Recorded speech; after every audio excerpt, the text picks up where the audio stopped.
Hello and welcome to an introduction to student finance. What are the facts? My name is John Ford. I am an Assistant Student Finance Officer at the Wembley campus. I'm just going to give you some brief information about student finance.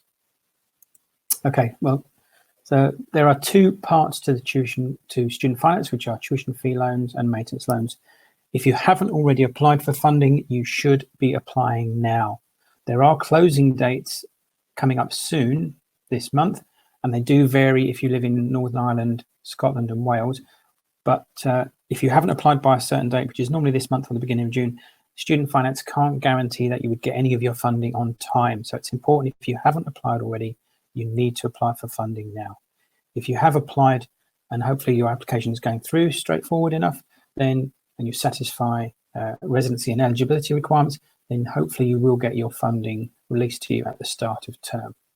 So as I say, there are two elements: tuition fee loan and the fees for home and UK and EU students in 2020-21 is £9,250. These are non-means tested. And so long as you're a UK and EU student, satisfy eligibility and residence requirements, you should get the tuition fee loan. Second part is the maintenance loan. Now, the maintenance loan is available to home UK students only, not EU students. And the maintenance loan is means tested on the total parental household income. So it's either both parents, if you live with both parents, or if you have a parent who has a partner, then the total household income, and the threshold limit for that is 25,000. So if your parental total household income is below 25,000, you would receive the full maintenance loan entitlement you can get.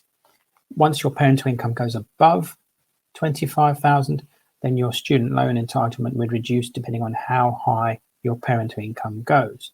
All students would be entitled to a minimum of 3,410 regardless of the household income, and that's for both the Wembley and the Etihad campus.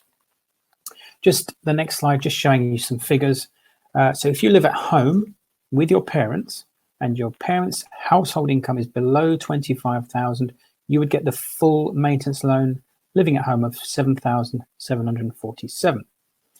If you live away from the parental home and the income is below 25,000, you can get up to £12,010 if you live in student accommodation or private accommodation in London, nearer to the Wembley campus. As I said earlier, depending on the level of incomes that your parents have, these figures could reduce, but you would still get a minimum loan of 3,410. This next slide shows if you're going to study at the Etihad campus. Again, if you live at the parental home to study, 7,747. If the parental income is below 25,000. If you move away from the parental home to study at the Etihad campus, living in student accommodation or lodgings, the maximum loan you would get is 9,203. It's lower than the London Wembley campus because government just seem to assume that it's slightly cheaper living away from London. But as I say, these are based on 25,000 threshold income. If your parents' or household income is above these figures, then your loans would reduce. But again, if you're still at the Etihad campus, you would still be entitled up to 3,410. These rates can vary as well if you are married or if you have dependent children. But these figures are mainly based on just a single dependent student living at home with parents or moving away into lodgings. The next couple of slides we get queries about is repaying your loan. So for students starting this year in 2020-2021, your threshold is now 26,575.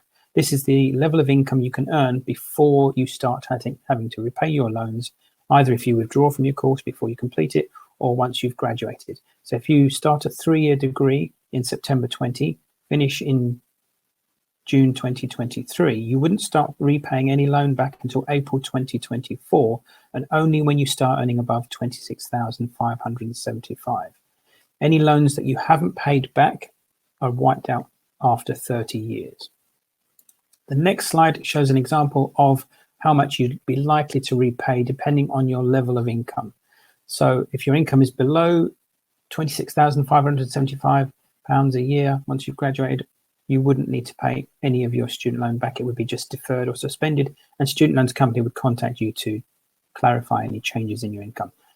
Another example there, if you start earning 27,575, that's £1,000 above the threshold limit, you would start repaying roughly £7.50 a month back. Next example, if you earn 35,575, you would pay back around £67.50 a month. And if you earn £44,575 a year, you would start repaying £135 a month roughly. These are just rough guideline examples. And these figures are for both campuses if you study at Wembley or Etihad. The next slide, just basically, you would receive your maintenance loans only once you've signed the declaration which Student Finance England has sent you to confirm any funding you've applied for is approved. So you must make sure you've returned your declarations. That is the first part. Second part is you register with us in September at enrolment. And once we confirm you've registered with us at enrolment week, Student Finance England should release your maintenance loan into your bank account on the first day of term.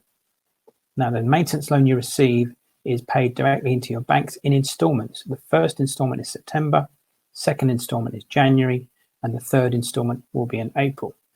Any tuition fee loans for the fees are paid directly to the university. Finally, just some contact details. If you have any queries with your student finance application or any fees queries or maintenance loan queries, we try and help you with anything at all. You can email fees@ucfb.com. There's the Wembley contact my number 0333 241 7426. And there's also a contact number for my colleague who works at the Etihad campus, Sakab Rashid, and his contact number there is 0774 129 2722. And finally, I'd just like to say good luck and hopefully we'll see you in September. Thank you very much.